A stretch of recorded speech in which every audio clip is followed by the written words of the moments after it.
Hey, Assalamu alaikum everyone. Thank you for joining us for this webinar today on coping with change and uncertainty. We've got representatives from a lot of great organisations here.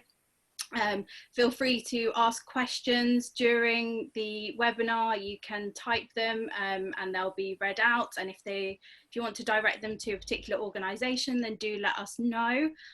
So first of all, my name is Jamila and I will be chairing today's webinar.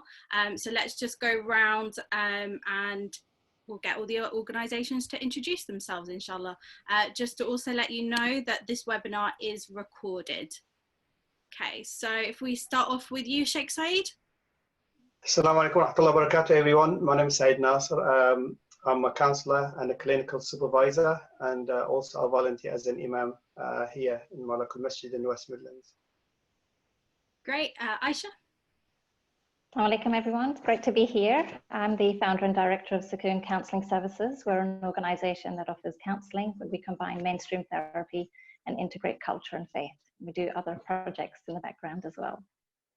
Great, thank you. Saha. Assalamu alaikum everybody, my name is Saha Beg and I'm the founder CEO of MindWorks UK. We offer counselling psychotherapy on low cost basis, and I'm also a clinical supervisor, and we also do various projects, and we take counsellors on placement for as a main thing that we do predominantly. Thank you. Faiza. Assalamu alaikum. I am Faiza Vaid, Executive Director of the Muslim Women's Network UK. We're based in Birmingham, but are a national service. We do research, advocacy, and campaigning on issues affecting Muslim women. And we also run the Muslim Women's Network helpline, which I'm sure we're going to be speaking more about later. Myra. Assalamu alaikum everyone, my name is Myra. I'm the founder of the Muslim Counsellor and Psychotherapist Network, a network that supports lots of Muslim mental health practitioners, and I also work as a counsellor and supervisor as well. Great. Kathleen? Assalamu alaikum everybody, my name is Kathleen Rochnagi. I'm Managing Director of Approachable Parenting. We deliver parenting programs across the UK from pregnancy up to teenagers, and also deliver Me For You pre-marriage course, relationship coaching, and we have trainers that are volunteers, or parents that are volunteers, to help and support other parents. Great, thank you. Farhana?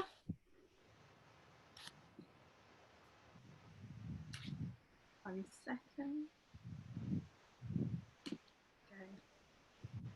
Hi, my name is Farhana. I'm the Outreach Manager for Inspirited Minds, a faith-based mental health charity which provides support work, counselling, training on mental health to imams and the public, as well as providing articles around Islam and mental health online and on social media. Outside of IM, I work as a trainee psychological wellbeing practitioner, and I have experience as an assistant psychologist as well. Yeah. Great, thank you. Zora? Salam, my name is Zora. I am the Director of the Muslim Youth Helpline. We provide emotional support and signposting for young Muslims nationally. We're at myh.org.uk. Great, thank you. And lastly, Dr. Omar? Hello, assalamu alaikum everyone. I'm Omar Maghrabi. I'm a consultant psychiatrist in South London in a CAM service, but I'm here representing the British Islamic Medical Association, or BIMA, and we do a lot of advocacy and other work in all areas of either medicine, nursing and pharmacy. That's great, thank you everyone. So as you can see, we've got a lot of experts here from all different aspects of mental health. And all together, we have come together during this period of lockdown to form a national CRG, a response group to mental health, and really try and help Muslims with their mental health during this time. So we've had quite a few questions on all different subjects come in. So we'll start with the first one. And I think the first question will be to you, Myra. So someone has said that all of this quarantine time has meant more one-to-one thoughts, more one-to-one time with my thoughts, and my anxieties are going wild. How can I keep calm and carry on? First of all, it's a great question, because I think so many people are coming to counsellors with this very thing. First of all, I kind of want to say that it's absolutely natural. It's completely understandable and natural for people's anxieties to kind of be kind of through the roof. These are really, as cliche as it sounds, kind of unprecedented times, but this is so unusual that for people to know how to cope and what to do, you know, straight off, it's impossible to know. So first of all, to feel anxiety and to connect to those feelings is first of all completely natural and normal to do so. Second of all, it's then about, okay, now that I'm connected to those feelings, what do I then do about it? Now, there's a couple of tips and techniques that I can quickly go through for people to know what to do with your anxiety. The first thing is, when we start to get connected and start to attune to our feelings, I think the first thing is always to be mindful of how much time you spend on your own and in your own head. And I think this isolation and lockdown has meant that for a lot of people, they're spending a lot more time on their own.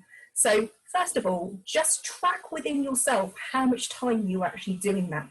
There is something around, it's really good self-care to be connected to your thoughts and your feelings, but an overindulgence in it or spending too much time in that actually will disconnect you then from the people and the things around you that are actually going to support you in your mental health. So whilst you are connected to your feelings, really do make sure that you're also spending time with other people and connecting to other people and not just to yourself all the time.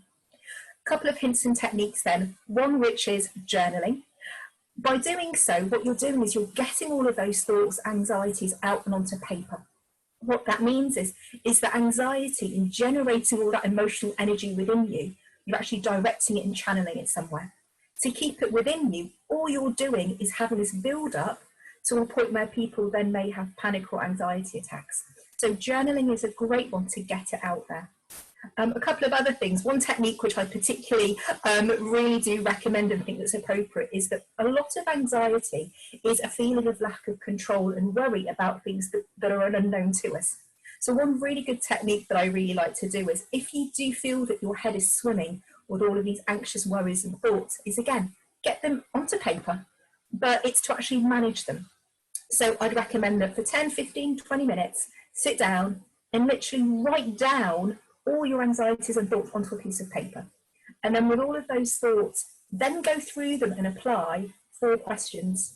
One being, do I need to do anything about this worry? Do I need to delay anything about this worry?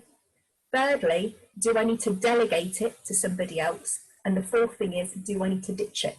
Now, applying those 4 questions to each and every thought you have on a piece of paper, by the end of it, you'll actually know what to do about it. Because very often, anxiety is energy that's going without an action associated with it. So you just sit with it. So by getting all these thoughts and anxieties onto a piece of paper and applying a very proactive approach to it, do I need to do anything about it? Do I need to ditch it? Do I need to delegate it? Do I need to just delay it? You're actually then assigning action to those worries and anxieties, and that actually helps you to know what to do with them. And what you will then find is, by applying those 4 questions, you will know what to do with every single worry, then you're not left with any of them. So hopefully those are some really quick hints and tips and techniques just to know what to do with your anxiety, especially when we're in lockdown and we're kind of sat with them a lot of the time. That's great. Thank you very much, Myra. I found that very useful. Just to let everyone know, if you've joined a bit late, feel free to type questions, or there's a button where you can raise your hand if you've got any questions for any of the participants during this webinar. Okay, great. So the next question was for Sukoon Counselling. So Aisha, how can you deal with the anxiety that you get from uncertainty? The possibility of something bad happening is a constant fear. Thank you. So as it's already been mentioned, it's this idea of recognizing that it's absolutely normal to experience these emotions. We are going through a time of uncertainty and confusion. This is our new normal. So it's so important that we try to embrace and accept this new change, and we let go of old routines. So rather than thinking about why is this happening, when will this end, will something bad happen, we need to start to establish routines, new routines that will help us. And research actually shows that when you embrace change, it actually helps us cope far better. So some examples to take away is just this idea of maintaining our basic needs is so essential. Are you sleeping well? Are you eating healthily? Are you drinking lots of fluids? Are you exercising? This is so important, and this will help us to manage our emotions better. Also, this idea of checking in on how you feel. So recognizing what are the triggers? What is it that makes you feel stressed or fearful or upset? Is it looking at the media or finding out what's going on in the news? Is that what heightens your stress? Or is it by being in the house and you're not used to being in the house? You're so used to being outside, and being in the house makes you feel really frustrated, or you feel really sort of claustrophobic. Is that what's connecting your anxiety and some of the emotions that you're going through? So one example that you can also think about is allocating a worry time. Okay, so what we tend to do is we tend to constantly ruminate. We constantly allow these worried thoughts to take over us. So allocating a worry time, saying to yourself, I'm going to be thinking about these thoughts on this particular day, on this particular time. So whether that's once a day, every day, or twice a week, you've got to sort of think about what would that look like for you. So you really have to discipline yourself.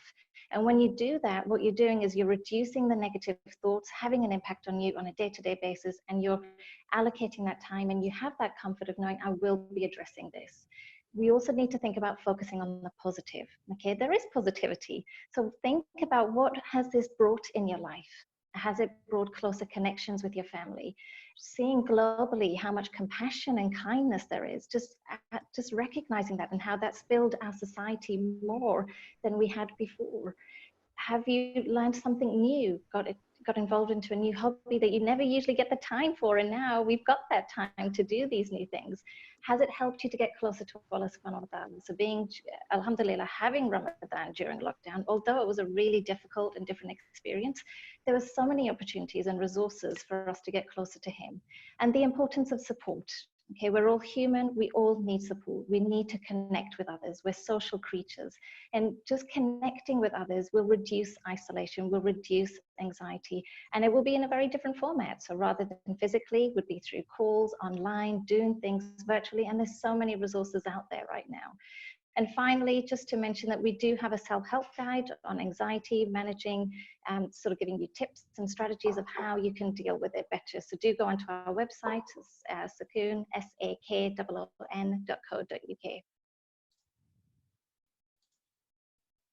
That's great. Thank you very much, Aisha. Liked what you said about, you know, connecting with your family and doing things that we didn't have necessarily much time for before. So actually leads me to one of the other questions that we had. So what happens when, you know, your family relations aren't that good and it can be quite toxic? So this is a question we had in for Kathleen from Approachable Parenting. How do we balance avoiding toxicity to promote good mental health among family, including those who you live with Islamic views on family? So maybe, you know, there are people who are now having to spend lockdown with their family and they might find it quite a toxic environment, but how do we balance that with, you know, Islamic values of respecting your parents and things like that? Oh, I do need to unmute you. I apologise.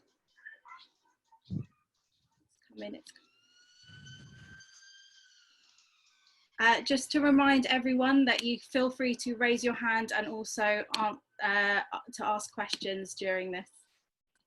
Yeah, I think out there.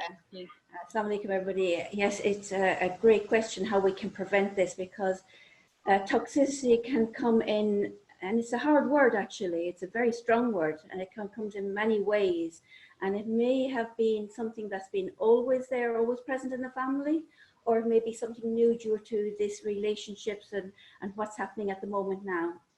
And if I give you just some examples of families that are close together, living as extended families, you may have now the brother-in-law and his wife living there. She was pregnant and all of a sudden she's had a baby, and now all the attention is on that brother and the baby, and you feel, oh, what's going on here? The feelings are not great for you. That's happening now, that I'm not worthy, I'm not considered, or I don't feel valued anymore. to the other extreme where you have people, young people coming home from university and from workplaces. Maybe they lived in their own accommodation, own flats, and have moved home and have had that freedom in their own places of living. And here they are now at home, and they feel that they are back like a 10 or 12-year-old child again, that their parents are opening their bedroom doors and coming in and not respecting their space, and then they don't feel valued there as well. And of course it could be the other way, that they could be coming home and going into a child mode and saying to their parents, can you make me this, can you do my washing, can you do it? So it's very variable, the situation. So I suppose we really need to unpick each situation as it arises. And I could take over the whole session just talking about this, but I won't. I'll be very condensed indeed. I think the main things that parents that are listening in today should think of is, how can we diagnose the problem? What is it, this problem? Is this a continuous problem, or is this something new? How can I manage it? What's going on there? And actually trying to unpick the facts from the emotions there. And then dealing with that, trying to empathize with people, trying to listen to people, trying to communicate in a positive way. Maybe use the 2-pen exercise is something we teach. You can only hold the pen when you're talking. So it's putting in boundaries in there around how we're dealing with each other and how we're using our space and our time as well. Boundaries is very important, especially if it's an extended family with children. There's a lot of competition around laptops, doing homework, doing work. Where do we do this? What space do we have? We've only got so many rooms in the house. Where do we all work? So it's putting in some boundaries in place and respecting each other for that, listening to each other, having empathy there for each other, trying to understand the other person. So it's not just putting yourself in their shoes, but really feeling how they feel and how they are understanding the situation is. And then try to be solution focused in how we approach things. If there's something that is causing you, and there's a lot being mentioned already about anxieties and emotions there, if it is something like this and something that's been ongoing, there's lots of my colleagues here that I would advise you to go and seek help, because help is there. All these organizations are working, all willing to help you, all willing to look after yourself and to make sure that you look after yourself. But it's the important thing is to do something about it. If we do what we've always done, we'll get what we've always got. So we need to do something new about it. And we know from our religion that nobody should be living in fear of their anxieties. And there can be, again, different spectrums of that. And we should be going and seeking help, that if there is domestic abuse or if it is already a toxic family, you need to seek help. The Prophet ﷺ never hit a woman or a child. So as I said, this is a very big question for a few minutes, but I'm trying to do my best to condense it from both angles. Please do seek help. Please do. Our Islam is telling us this. Go seek advice, get help. We know there's a hadith of the Prophet ﷺ where somebody was seen hit his slave across the face, and his advice, the Prophet said, you need to free this slave. This is a slave, this is not a member of our family. So if there's something happening in our family, please go and seek help, inshallah. I'm sorry, I was kind of very broad on that. I hope it answered that question. Maybe the caller might like to come back with specific examples that we can deal with that situation in more detail. That's great, thank you. We've had a message that just said, could you please explain again what you meant by holding the pen when speaking? Oh, okay. So it's a 2-pen exercise. So a couple speaking together, we actually teach this exercise when people in our pregnancy to 3 course, when they've had the first baby, because we find that prior to children coming into the household, marriages, people get on fairly well with their own lives, and a lot of the difficulties don't arise until the child comes in, and when you have sleepless nights and other demands there, and a child is 24/7. It's not like a pet that you can leave. Even now we can't leave the house, but it's there present in the house the whole time, and you're working from home, so there's lots of stresses there. So we have the 2-pen exercise, that you hold the pen and you talk about what it is that you want. So you personalize it. I feeling like this, I would like. and you pass it to the other person and they do the same. So it is not blaming each other, it's taking responsibility, and it's unpicking your feelings from those facts and trying to solve both the situation or the issue and the feelings around it. And you can only speak when you're holding the pen. So it avoids all that conflict and that arguing. So sitting down nicely, having a conversation together and trying to be solution focused to find a solution to it. That's great. Thank you so much, Kathleen. We did have someone with their hand up, but I think they've disappeared.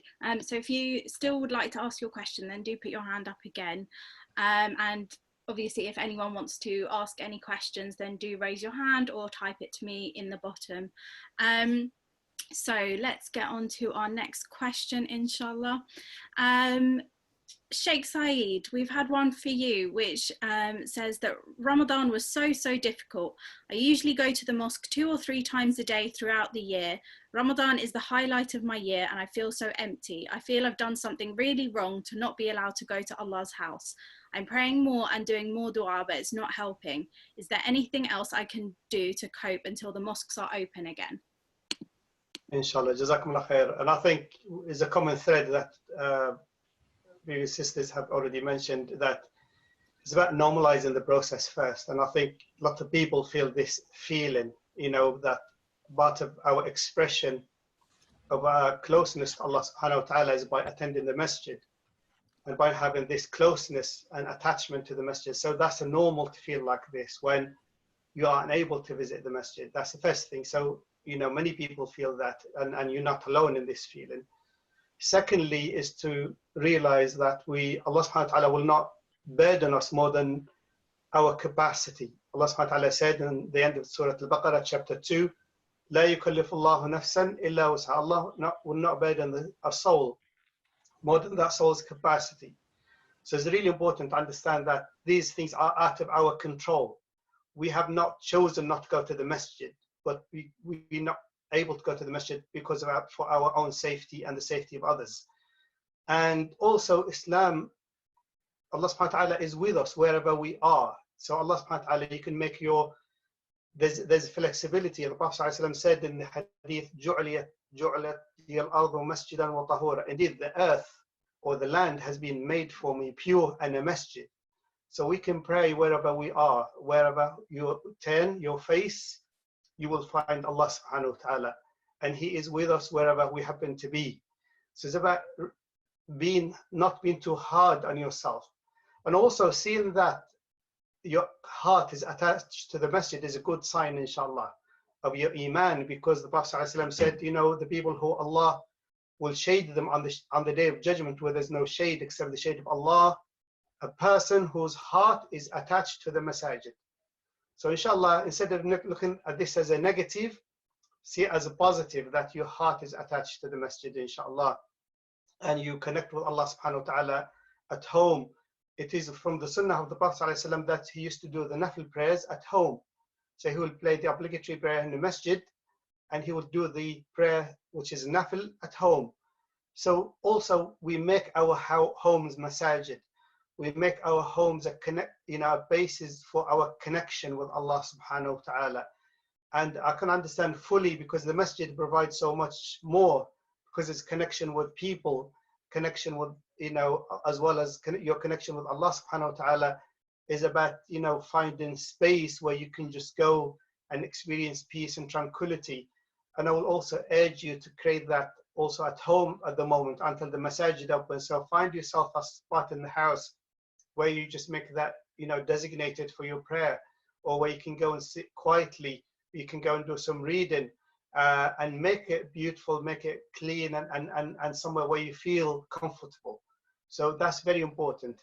And realizing that Allah subhanahu wa ta'ala's forgiveness is more than what we can do, because Allah subhanahu wa ta'ala, you know, mercy encompasses everything.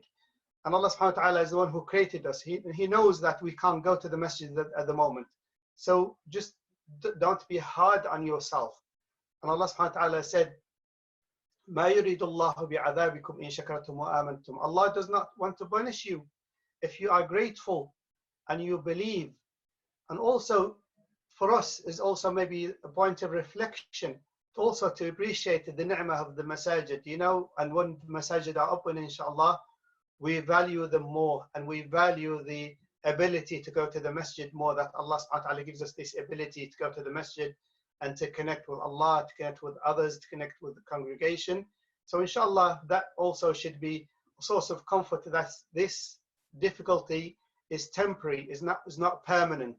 Inshallah, it will pass, and inshallah, you'll be able to go back to the masjid, inshallah, and perform your prayer in congregation, inshallah, in jama'ah, and you'll be able to visit the masjid, inshallah, once again.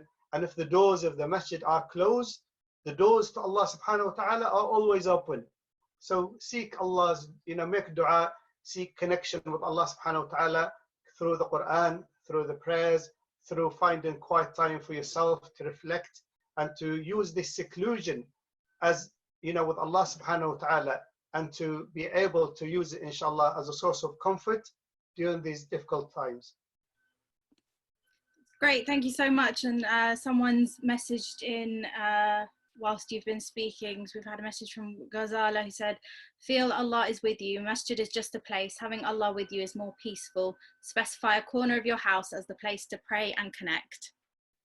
Absolutely. Jazakallah khair, Sister Ghazala. And also, Allah subhanahu wa ta'ala said in the Quran, chapter 50, says, indeed, we have created man, and we know what is going on inside his or her own self. And we are closer to them than the jugular vein. Yeah. So imagine your jugular vein that you have in your neck. Allah subhanahu wa ta'ala is closer to you than that. And He is with you wherever you are. So inshallah, that connection should enable us, inshallah, to feel that the presence of Allah subhanahu wa ta'ala in our life, throughout our lives, inshallah. That's great. Thank you so much, Sheikh Saeed. So I guess, Ramadan has been a difficult time for most of us in the Muslim community, as well as, dealing with Ramadan during lockdown. We've also had to deal with a lot of bereavements in the community.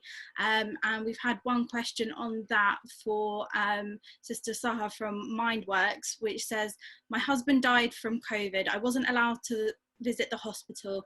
I couldn't go to the funeral. Nobody visited me for weeks. I live alone and feel so lonely. It's too difficult. I need advice to be able to cope with this change. Let me just find it.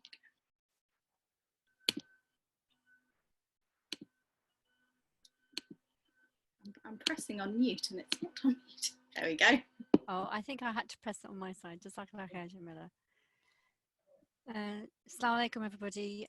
Firstly, I'd like to say how sorry I am to hear this news. Inna Allahi wa inna ilayhi rajiun. May Allah subhanahu wa ta'ala raise all those who have passed through this virus and grant them Jannat al-Firdaus and the status of Shaheed, inshallah. Ameen. When we are with a loved one and they have passed and we haven't been able to see them, it's really trying and very hard. And I wouldn't know how that felt myself, but just knowing people who are going through this, it's just hard to hear it. Alhamdulillah, make it easy for everybody. Firstly, I'd like to say that when we are not present with somebody who's in the hospital, and this is the hardest thing, to not be able to say the goodbyes that we want to hold the hands that we want to, just to be there, and there's no way to see them. It's not, there's no comfort we can give to somebody in that and to give them some solace and peace and tranquility that we really want to do, and we can hug them and hold them. And this is one of the hardest things that I'm hearing every day, unfortunately. And I'm sure there's others here who in the counselling field who would know how this is with clients and to help them. So it's hard to say that goodbye, even harder for people who can't come and be with their loved ones. This lockdown, the isolation rules, it's really hard. And there are ways to say goodbyes. I know one of the sisters earlier talked about journaling, and Sister Aisha and Myra talked about journaling, how this can help us through writing our thoughts down, writing a letter to our loved one. Just to write, it's a physical act. The physical act of not being able to go to the funeral, for instance. many of us haven't been able to do that, but doing something physical is really important, and there you can find some solace, some around just letting go of those anxieties that you might be feeling at the time, that alone feeling. But when we're talking to our Lord, to Allah, you know, having those conversations, inshallah. We can think about going to open spaces.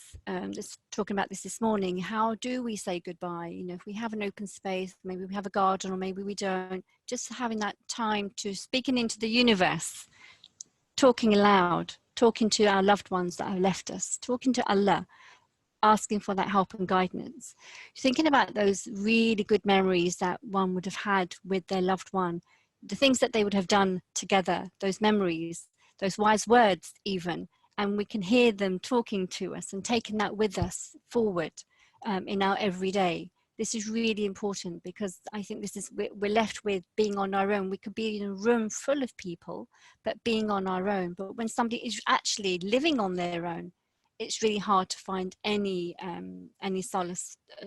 But hearing the voices of our loved ones, those wise words, things that made you laugh, things that made you cry, but having that closeness and keeping that, not letting go of that, is really important.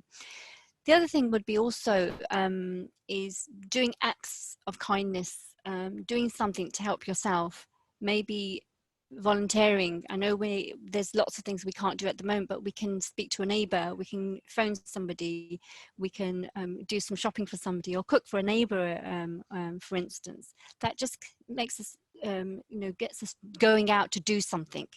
You know, obviously keeping within the social distances of things, but that brings us closer. Not just to the loved one, but to others in the community, and also to Allah as well. That's really important to maintain that. Alhamdulillah, you know, there's so many things that we can do, practical things as well.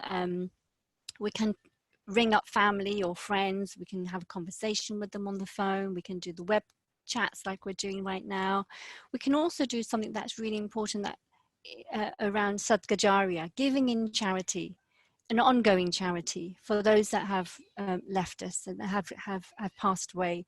And I think this is one of the things that a lot of people are doing at the moment as well. And I think that's, you know, just the common one is building a well for somebody's in somebody's name, or being part of a school and helping children's education, because this is about forward thinking, about how are we going to, for our next generation, how are we going to help, and how can we leave behind a sadqa jariyah for them, a good deed on their name. This is something we can do for them, with that love that we have, you know, inshallah. So we know that Allah subhanahu wa ta'ala, he tests us in so many different ways, alhamdulillah. And Brother Saeed mentioned about, you know, Allah, we know Allah subhanahu wa ta'ala, he doesn't burden anybody with more than he can bear. And I think this is something we need to really think about. You know, we know it's going to be very individual, you know, and it's about how we deal with these emotional states that we're in right now, the physical states we're in, the spiritual state that we're in. You know, it's about how do we manage this on a daily basis, because we're living every day as it comes at the moment. Speaking to family, friends, as I said, you know, consider going through some maybe counselling, getting that extra support if you don't have anybody around. There's many organisations around here, mashallah, even on today, that you can access. But it's really important to give yourself that time, that support that you need. It's a very individual, and ultimately that self-care is the key thing here. I mean, these are just a few points in the short space of time, but inshallah, I hope that they do help.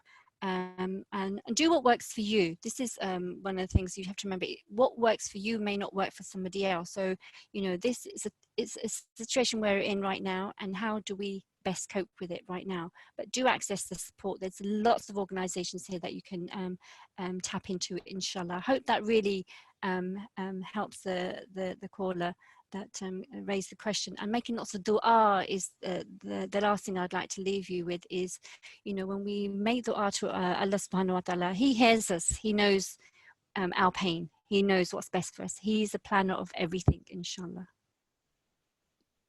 Great, thank you so much, Saha. So we've had a question in for Inspirited Minds. So that's you, Farhana. Let me just find it.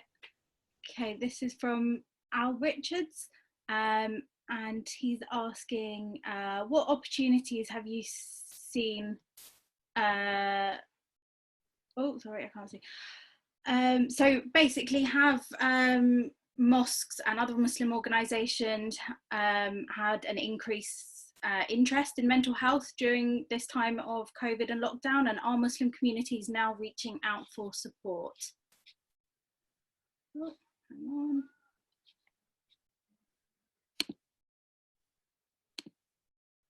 Great. That's a really good question, actually. And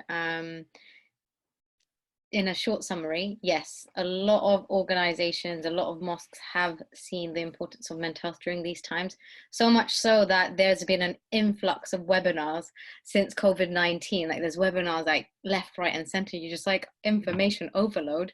But alhamdulillah, like it's really, really like heartwarming to see that a lot of people are placing importance and prioritizing mental health now. And you're getting mental health in different areas, like, you know, parenting, or, you know, your own mental health, self-care, being resilient. I've seen so many webinars, and I wish I could attend all of them. At the same time, it's important to acknowledge that there's so much information that you can take in as one person and kind of process that yourself. So yeah, in short summary, there have been a lot of people that have placed importance in it, run webinars. There's been some organizations that have been running helplines as well. I think there was this mosque in East London somewhere that started running a listening service, which was so impressive, a mosque running a listening service helpline in such a short space of time, mashallah. And it just goes to show to us that, you know, we're progressing, and inshallah after COVID-19, I pray that it still continues and we still place the same importance on mental health equally to physical health. So yeah, Al Richards, we are as a community working together to emphasize that mental health is equally as important as our physical health, our spiritual health. Yeah, I hope that answered the question. Thank you so much, Farhana. That's very helpful. Great. So the next question on my list is for MWN UK, so that's Pfizer. Someone has written in saying, I was meant to get married, but our relationship broke down, and coupled with lockdown, I'm just not coping. I keep randomly crying, struggling to concentrate, and I desperately want to feel normal again. Do you have any tips? Okay. Hi everyone. I think that's a really good question, actually. They've all been really great.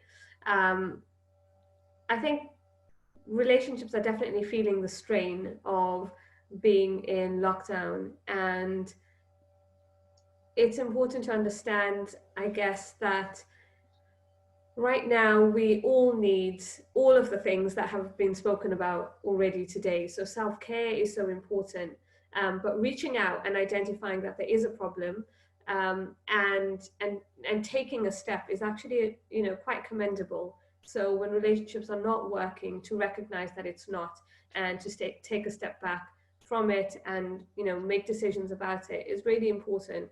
I think what we want to echo again is actually there are lots of support services available. So the Muslim Women's Network helpline operates Monday to Friday, 10 a.m. until 4 p.m. It's there to offer emotional support. It's there to offer an ear to listen to what you're experiencing. And sometimes that's a really good starting point when you have a problem or a situation that you're trying to deal with, is just to speak to someone. Often we recommend, you know, speak to someone that you trust, friends, family.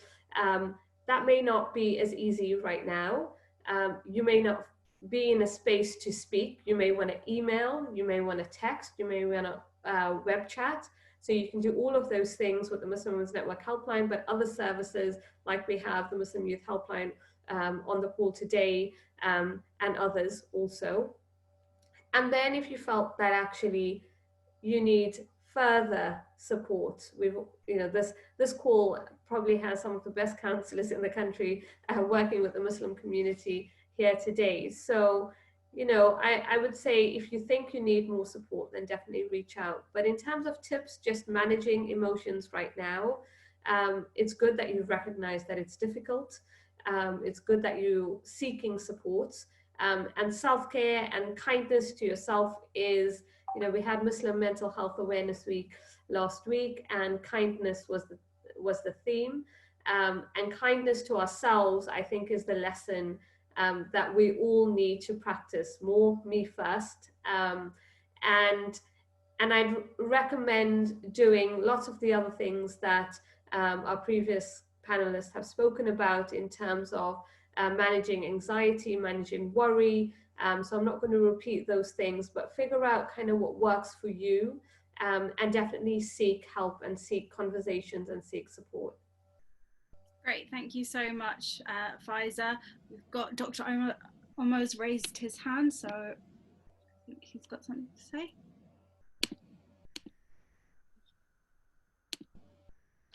It's just to add in what Sister Faiza Vaid said. I think it's important just to make sure that if this person is depressed, to be aware and to take positive action. So most of the time, things like behavioral activation, i.e. doing things, being active, doing exercise if you haven't been able to do that, speaking to others, that's really important. But if you have done that and these symptoms persist, I would really encourage this person to speak to their GP and seek medical or mental health support.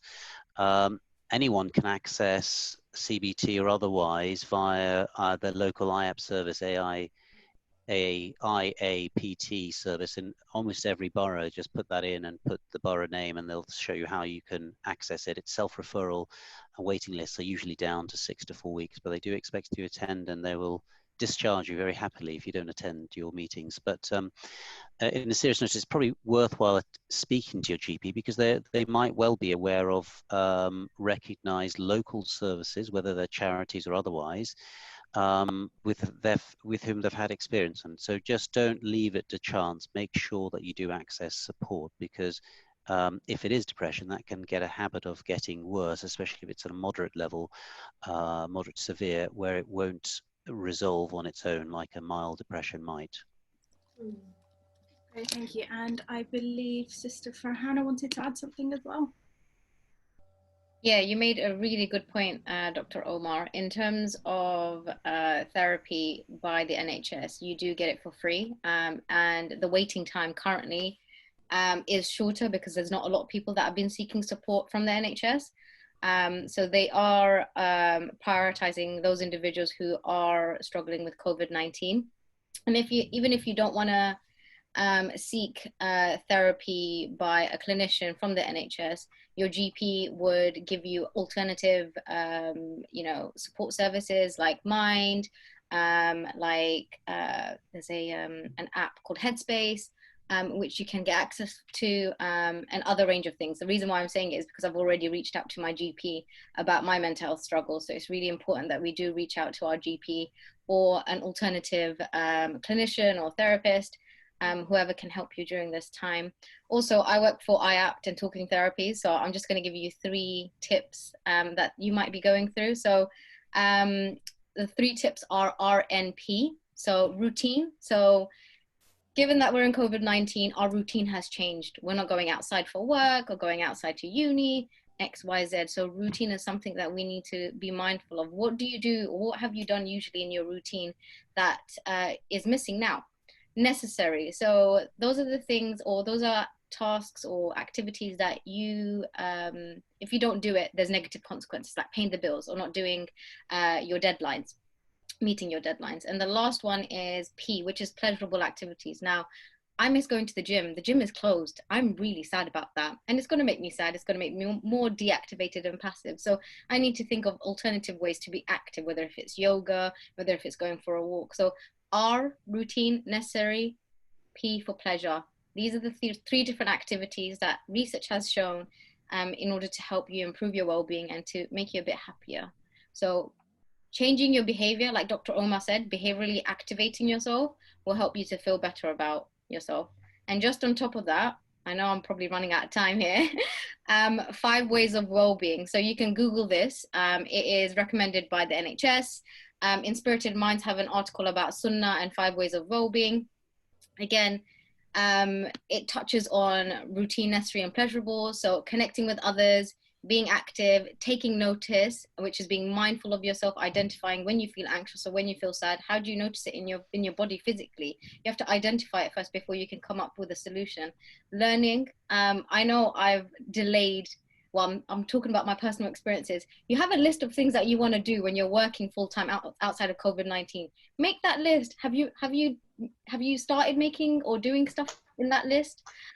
So one of the things for me was learning Arabic. I still haven't done it because I've been struggling. But, you know, be patient with yourself, be compassionate to yourself, be kind to yourself. And I think that's one thing that I've learned to do. Just take time, just sit there, go for a walk, think, allow yourself to think, and then inshallah make dua that you come up with a solution or Allah gives you that solution. And then give. You know, Ramadan has just gone by. We were so giving, you know, alhamdulillah. I'm hoping everyone's learned a lot from it as well. Again, you could give not just in charity, but a smile or, you know, a little compliment or saying thank you. Those are the things that you can do. So I'm just going to push you towards the NHS, 5 steps to mental well-being. And then the Inspirited Minds website has a lot of articles that you can read up about in terms of being behaviorally active and how to support your emotional well-being. So that's my 2 pence. Jazakallah khairan. Someone just said, could you very quickly go over the second letter? Was it N for necessary? Yeah. Didn't understand what you meant by that. So necessary are activities or tasks that if you don't do it, there's consequences for it. So let's say, for instance, paying the bills. If you are not meeting your deadline to pay the bills, then there are going to be consequences for it, whether if it's, you know, being in debt, you know, consequences around you not paying it, basically. Especially another additional point to add to that is that university deadlines. If you don't do your deadline, if you don't meet those deadlines, then there are consequences in terms of failing. Like I'm at university at the moment, I had to report to my personal tutor about me not meeting my deadline because I've been struggling a lot. I know I look all right, but this is a really difficult time. And I think all of us need to be compassionate to one another and ourselves mostly. And also communicate with others when we're not feeling well. It's okay not to feel, it's okay not to be okay, basically. So necessary are activities that if you don't do it within a certain time, there'll be consequences for it. So try and be mindful of those activities that you need to do within a certain deadline, helping to write it down. And as Sahar and Myra said, writing it down really helps. It helps to process things, it helps to structure things. And in a time where we're just in our minds and thinking about it, we don't have that structure. We need to write it down and just kind of plan it out, and that would inshallah help. I hope that answered your question. If not, private message me and I'll be able to answer it possibly more. That's great. Thank you very much. The next question we've got in is for Zora from MYH. This is from Abaid Hussain. He asks, how do we get young people and young adults to open up about mental health, especially boys, those more specifically who associate themselves with groups of other boys or gangs? Salam. Well, that's a really interesting question, actually. And one of the things that's, I guess I'm going to say, which sounds, well, hard, I suppose, is the best way to start getting young people to open up about their mental health is to open up about your mental health. And if you take a moment to think about how difficult it might be for you to share how you feel, your worries, your concerns, things like that, it's actually really, really hard. But it's worth doing, because once you say something, it makes it easier for the other person to then open up. You can think about it in terms of how you talk to other adults, for example. If someone starts talking about their anxiety, it kind of feels like you have permission to talk about your anxiety because you know you're not going to be judged. So I think the first thing is to have those conversations in an honest and equal kind of way, where you're on their level because you're talking about your own mental health, so they can talk about their own mental health and their worries and concerns and things like that. If you're pretending that everything is fine, then you're giving them the signal that you should also just try and be okay. And as everybody has said on the call already, it's okay not to be okay. We know everybody is struggling through something.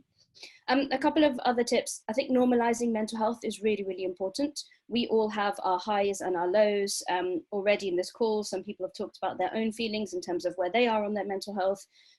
If I think about my own mental health in the last 2 months, there have definitely been some, I don't actually think I've had any highs actually. It's been pretty much, am I okay?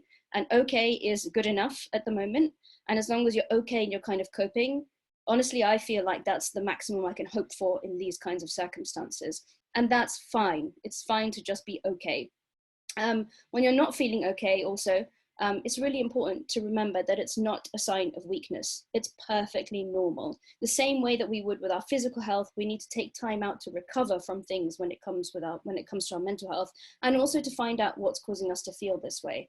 I think that's a general kind of society thing that we need to think of. So if someone says, if you're meeting someone, even if it's on Zoom, for example, it might be important to just take a couple of minutes and say, oh, hang on a second, you know, how are you doing? If you had a broken leg, you'd say, well, you know, I broke my leg and it really hurts. But actually how you're doing in terms of your mental health, feel free to share that as well. Because again, it opens up that conversation. It helps people to talk about that sort of thing. I'd also say that ignoring the problem won't make it go away. So if you're worried about, particularly about young people who are involved in gangs or things like that, I'd say just pretending it's not happening isn't going to help. So see if you can have those conversations yourself. See if you can reach out to other people for support. People like teachers are actually quite handy when it comes to talking to young people, and mentors and things like that. And a lot of programs are still running online. There are also other places to refer to when it comes to mental health. It's quite important to even just suggest to the young people, oh, you know, you could call XYZ helpline. So you could call Muslim Youth Helpline, or you could call IAPT. They might give you some support. What I'd say, my experience at the helpline, is that people might even say to you, oh, no, I don't care. I don't need that helpline. I'm not doing it. But they'll still call. You might not know it, but they'll still call, which is important. So just make sure that they've got those resources, that they know where it is that they can go. And also just to remember, if you're feeling that way, it's important to say to young people, if you're feeling that way, you're not the only person. We've all had our highs and lows in mental health, particularly during all these really, really difficult circumstances. It's not just you. So making it normal for a young person to just talk about their mental health and say, actually, you know what? You might be struggling. I'm also struggling. Sometimes we all struggle. And it's the same thing with your friends as well. So when you're a teenager, it's quite hard to know that it's not just you that's going through this issue, but actually other people feel the way you feel too. And it's quite nice to not feel alone. For more though, I would Google. There's a lot of information out there. We've got a blog at MYH. I'm pretty sure every single organization on this call has some information out there. And again, when it comes to talking to young people specifically, I'd also look at approachable parenting. They've got some great resources out there, and classes actually in terms of how to talk to young people about mental health issues and things like that. So there's a load of resource out there. And if you want some more signposting, feel free to email the helpline at help@mych.org.uk, and we can send you a bunch of links to all of those. Great, thank you so much, Zora. So our next question is for Dr. Omar from BEMA. They've noticed that their grandmother has been getting quieter, preferring to stay in her room. Her brother died 4 months ago and she worries about her health. So this person is worried that their grandmother may be suffering from depression. So maybe, as well as answering that, just a general kind of, how can we look for signs of depression? How can we notice them? What can we do for someone who we think is suffering? Jazakallah for that question. Yes, so before jumping on the depression bandwagon, so to speak, is I think if someone has died recently, there is a normal process for us to grieve for it. And it may well be that it lasts for a number of weeks and days. I think the recommended time would be 3 days, but it's very difficult for people in a circumstance where you haven't had the opportunity to grieve properly, to go through a funeral, to speak with others, to have that interaction, physical interaction with your family, with friends and others. That's all part of the grieving process, but this is quite an unusual situation. So she may well be in a grieving process, which is normal, perfectly normal, and to go through these bits and pieces is again normal and not necessarily part of a depressive episode. That being said, it's really important that she's able to, that anyone who you feel is depressed are able to function in a way that doesn't impair what they're supposed to be doing. So that means if they're supposed to be going to work, are they still able to go to work on a consistent basis? Are they able to do the cooking? Are they able to do the normal household activities? You know, all those different things. Look after children, you know, the sort of job descriptions of a grandmother, I think, and not being one, I don't know for sure, but that's what mine used to do. Lots of cooking, lots of cleaning, and lots of looking after us. So is her moods and the way in which they're acting impairing that? If you're a working age person, are your moods impairing your ability to hold it together for these meetings, and also social activities? Are you less likely? If those are the case, then I wouldn't just call it a grief reaction, and then it may well be a depressive episode. And again, the previous advice applies. Go speak to your GP, speak to a trusted friend, make sure that you're talking to someone about how you're feeling. And I think Sister Zora's made a very good point, that it's important to talk about your own health, mental health, as well as a well-being and illness, if you have any, and that sort of facilitates someone else to open up about it. That doesn't mean you give them a 20-hour monologue of your problems. It's just an opening line or two to sort of facilitate, waiting for that to come back. And certainly give them lots of space, provide them with silence. It's okay to use the silence. If you ask them a question, because they don't respond within a couple of minutes, that's okay. They may be thinking, how do I respond? How do I phrase this in a way that they don't think I'm crazy, or they don't think I need to go to hospital or something? You don't know what's in their mind. And so it's just important to do that. And if you don't get a response, just say, well, look, I can see it's playing a lot in your mind. Why don't we try this again in a couple of hours?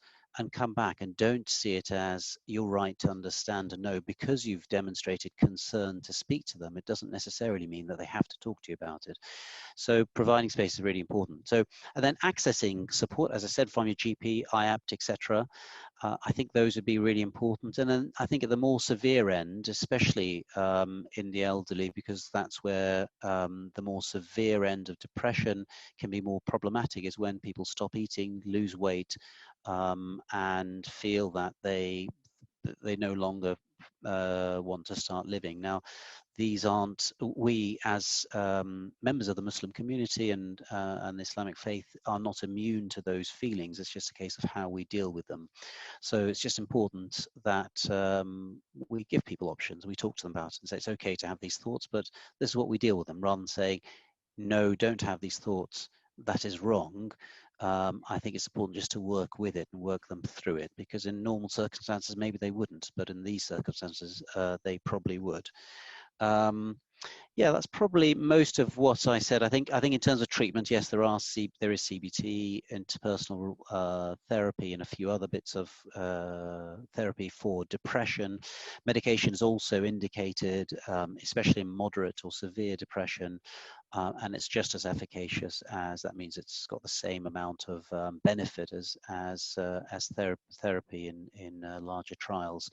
And both are just as probably better than one alone. I think I would probably not persist with one for a long time if there's no benefit, and it'd be really important if you can get some sort of objective measures on how people are doing. So something on, it doesn't have to be a form like a Beck's Depression Index or something like that. It could be something very simple, that he or she was doing X for 10 minutes, and now she's able to do it for an hour. That's a great measure. But making sure that you've got something that you perhaps diarize, that because you won't see progression over weeks, but you'll see it if you've got a single point you can look back on.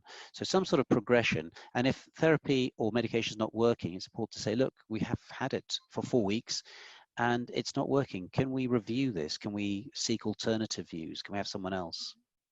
Yeah, that's all I'd say about it. Myra.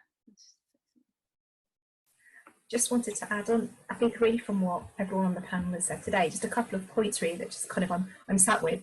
One, which is, as a practitioner, very often we get a lot of Muslim clients come to counselling, and very often the nervousness or anxiety about accessing therapy is, is it un-Islamic, or is it going to take me outside the fold of Islam? So I kind of want to really make the point here that everything that's been suggested today, including accessing therapy and any modality of therapy, is Islamic. It doesn't take you outside of the faith. So please see all of these suggestions today as opportunities or methods or means to help you. So first of all, I kind of want to stress that point. Second of all, there are, clearly from today, there are so many ways in which we can support our own mental health as well as the mental health of our friends and family and loved ones. But it's not a one size fits all. So again, if you take anything from today, please take the resources and the suggestions and the hints and tips that have been given today and shared today. See what works for you. Please don't give up after the first thing hasn't worked, because it's about what's going to resonate with your own emotional and mental health and just where you are on that spectrum. Equally, if you are going to go and share, and I hope you do, go and share these then with your friends and family and loved ones, again, try not to be prescriptive about, well, this has worked for me, so it's got to work for you. Again, it's not a one-size-fits-all approach. It's about seeing what is going to help you, just like with medication. It's about finding the right dosage and the right type of medication and the right drug that's going to work for you individually. It's the same with your mental health. So those are kind of the two main points I kind of really want to stress from today, because there have been some amazing ideas and resources shared today. See what works for you. Please don't give up after the first thing, but if it hasn't worked, try something else. And equally share this amongst all your friends and family and loved ones and see and support them in them trying to find out what's going to work for them as well. Yeah, I mean, I think that's a really excellent point, especially your first one around the stigma that pertains around mental disorders, and the fact that that people can be very prescriptive about what you need to do in order to alleviate those conditions, i.e. you need to do X number of du'as, or you have to do this particular type of du'a, or that it's a sign that you're not really a strong enough Muslim. And I think those sort of things, those arguments wouldn't apply if you turned up with a broken leg. And it's exactly the same in my mind, chest infection, a broken leg, or in some descriptions, a broken head of some level or other. They need time and methods to mend them. We don't have the best practice at the moment. Broken legs are very easy in the sense that you just put the leg together and you put a cast around. We know how that works. There are a few other complications around it, I will admit, but we might not necessarily have got the right process, individual process for each person. Our minds are very complicated areas, but it's not to say that it's a weakness, and it stigmatizes it further by us being quite prescriptive around how we need to approach, or what it probably indicates about you as a person because you've got this condition or not. There's so much guidance in the Sunnah of the Prophet ﷺ in terms of how we deal with these issues at times of difficulty. The Prophet ﷺ, when his son Ibrahim passed away, he wept and he had tears in his eyes, ﷺ, and they told him, "Oh, even you, Prophet of Allah?" He said, "Yes, it is a mercy that Allah places in our heart." He said, "Indeed, the eyes become tearful and the heart becomes sad. And we only say what is pleasing to our Lord. To Allah we belong, unto him we shall return. O Ibrahim, we are saddened by your departure, by your loss." So the Prophet ﷺ named the emotion and he identified that emotion of sadness. And in the seerah of the Prophet ﷺ, there's a year called the year of sadness, where the Prophet ﷺ lost his wife Khadija and his uncle Abu Talib, who was his biggest supporter. So these things are, the stigma often is not Islamic, the stigma is cultural. And we need to separate between what is cultural and what is Islamic, and that's really important. If we've got time just for one more question that's been asked here. So someone's anxious about their husband going back to work, anxious that she could, contract COVID-19, but she's also really enjoyed him being home and feels like she's become attached to him. So what advice would anyone give for attachment issues? Before I go, Sheikh Said, do you have any advice? In terms of attachment, I think the main thing in terms of when we have attachment issues is to first anchor ourselves, by looking at our own kind of relationship in terms of our relationship with Allah subhanahu wa ta'ala first. And then through that, to look at our own relationship with ourselves, because often we're very hard on ourselves and we're very judgmental of ourselves and very self-critical. And it's really important that we show compassion and mercy to ourselves, every day in our prayer, 17 times a day, if we only pray the obligatory prayer, we say Ar-Rahman Ar-Rahim, the most compassionate, most merciful. So that attachment is about how we look at our own relationship with our own self, our relationship with Allah subhanahu wa ta'ala, and then our relationship with others. And to realize sometimes, you know, we had those who have difficulty in their upbringing or never had any care with, you know, by their caregivers, you know, positive care, to realize that Allah subhanahu wa ta'ala is most merciful and He loves, you know, His servants. Allah subhanahu wa ta'ala is so pleased when you tend to Him more than, you know, you've been far away from your mom, for example. When we are far away from our mothers, we've been overseas or on a trip. When we come back, our mom is so pleased to see us, you know, fit and healthy and back. The Prophet ﷺ said, you know, Allah is more happy when you return to Him than a child is happy when her son or daughter returns to her. So by returning to Allah, by connecting with Allah subhanahu wa ta'ala and holding to the rope of Allah, when we feel everything around us is unstable, when we feel everything around us is not connecting us, we start with that connection, inshallah. And the most important, as all the brothers and sisters said, Jazakumullah khair, is always seek help. Seeking help is a sign of courage. Seeking help is a sign of strength. Seeking help is what Allah subhanahu wa ta'ala wants you to do, is to rely on Allah and do everything in your capacity to change your circumstances, inshallah. And Allah subhanahu wa ta'ala says in the Quran, Allah will not change the condition of people until they change what is within themselves. So by seeking help, by doing what you can, inshallah, Allah subhanahu wa ta'ala will open doors for you. Thank you very much. Aisha, you had something to add?